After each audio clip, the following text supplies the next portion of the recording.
years ago, my mom, she came to help me. I had a newborn, and my parents at the time lived in Trinidad. So I live in Brampton, Ontario. And so my mother came to help me with my son because it was her third grandchild. And my mom, being a registered nurse, I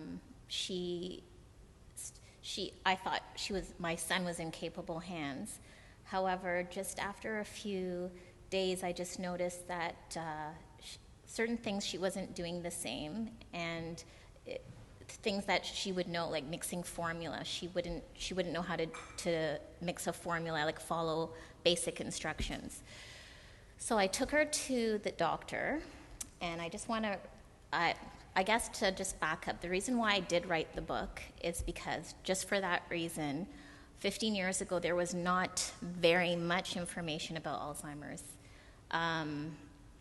Nobody really knew anything about it, and being part of the sandwich generation, there was definitely nothing for me. I was 30 years old at the time.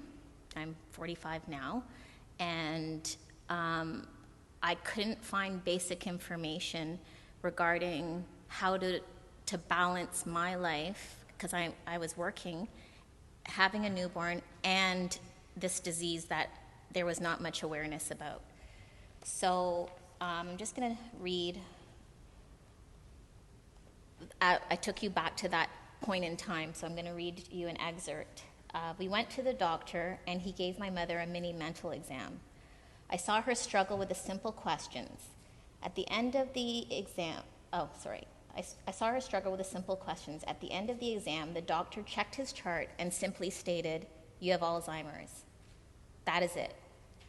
Not even a buffer question like, have you been having problems with your memory, or has there been anything traumatic in your life, a death or an illness of a relative?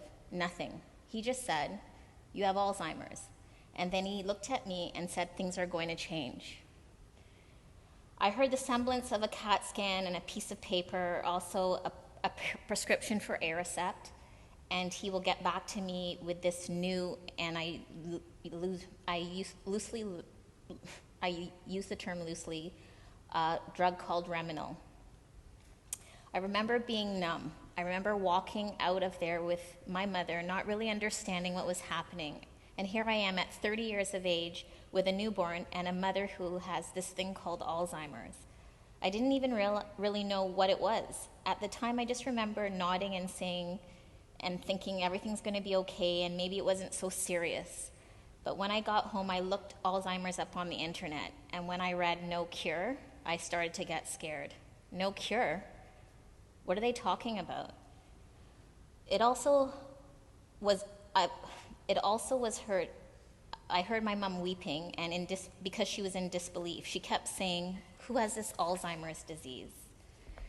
So basically, that's how I found out about Alzheimer's. I had to look it up on the internet, and the doctor didn't really tell me what to expect. He just said it's like things are going to change, which helped me write this book because it was cathartic for me.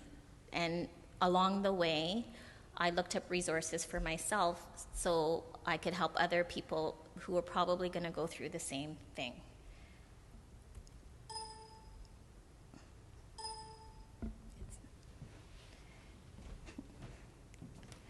It's not going forward. Oh, here, I'll just use this.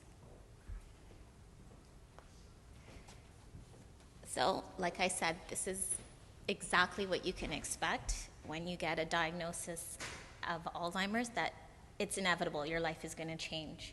Especially, my mom still resides with me.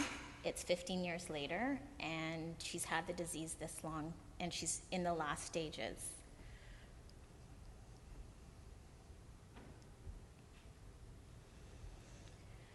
I use these two slides to kind of demonstrate that this is exactly probably how an Alzheimer patient feels. Like your memories are being stripped away from you. You can't remember simple things. You get confused. And don't take offense, but they say doctors are the worst patients, but so are nurses. So she knew what was happening, so it was a lot of denial. Like she wouldn't express like the symptoms she was feeling. So it made it even more difficult to talk to her about, well, what can we do to help you? Because she was in denial that she didn't have this disease, and I couldn't really talk about it around her. So this is what I was talking about being in this, oh, it's just jumping forward, I'm sorry. About being in the sandwich generation is that it makes it even doubly harder to manage both your newborn or your child and then looking after an aged parent, because 14 months later my father passed away from a massive heart attack, so I was literally the primary caregiver. During the book, I battle back and forth through the stages of Kubler-Ross's grief, and this is a better chart to explain that you're never really in one or the other. It's always an encompassing circle that you go back and forth with bargaining, denial, anger, but it's only until, and it took me a long time, and probably 13 years, where you get to the acceptance stage, where you're just, you just have to accept that this is how your life is. And it takes a long time to get to that stage, because it's a roller coaster of, like they say that Alzheimer's goes through stages, but it does, but it could go through that in one day. Like, you never know what you're going to get. And my mom was diagnosed with atypical Alzheimer's, so she wasn't really following the natural course of stages. Okay, 1 second.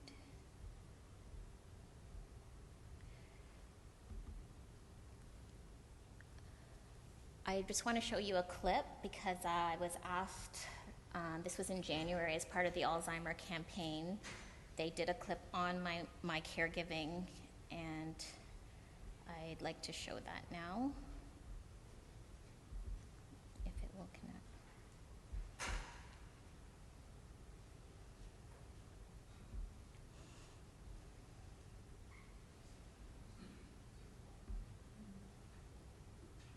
Cannonball! Lines to Go Summer Celebration Sale is going on now. Make a splash with new sunshades, cascade shades, basswood, and more, all at 20 to 35% off. It's the hottest sale of the year, just when you need to cool off most. Lines to Go, lines for life.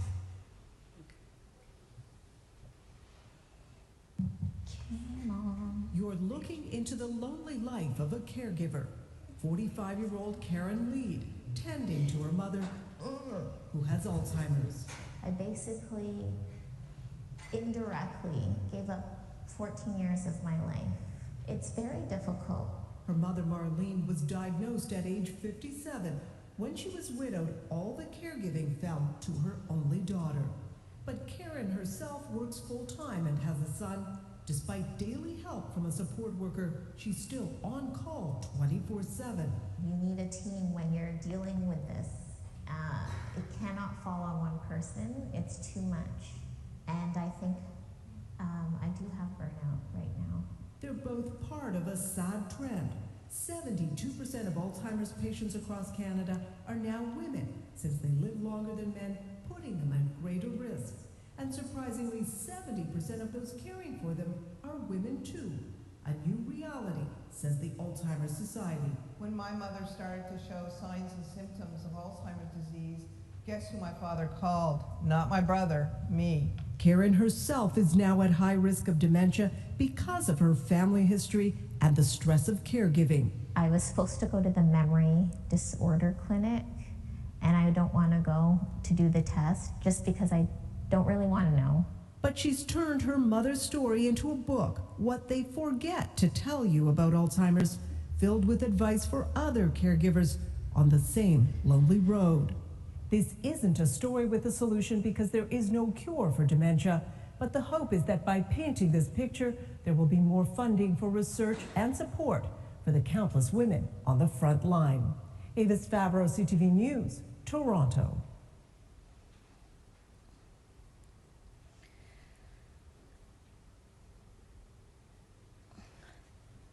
just brings me back to the fact that, like I said, there has to be more awareness, and especially considering the disease now is affecting younger people. I think the last report was somebody in their 40s, so which means that the caregiving is obviously getting, the people who have to care for Alzheimer patients are now younger and younger.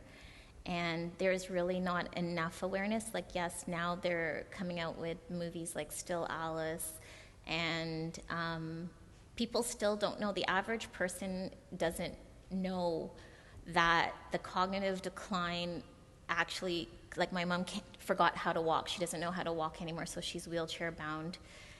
And they don't realize that it's degenerative, so it will obviously progress to, death, when you forget how to chew or swallow. People just think, oh, you just don't remember. They don't really know. People still call it old-timers disease. It's, and because usually the campaign is a lot of elderly people, and I struggled with even day programs for my mom. I struggled with caring, like just balancing a job and caregiving for my parent. And there's not enough awareness about this disease, so I'm just hoping that conferences like this, my book, movies, that we can build some sort of awareness for the disease, because it's much needed, and it's going to affect, as we know with the stats, it's like going to affect everybody indirectly in some form. I just want to thank you for your time.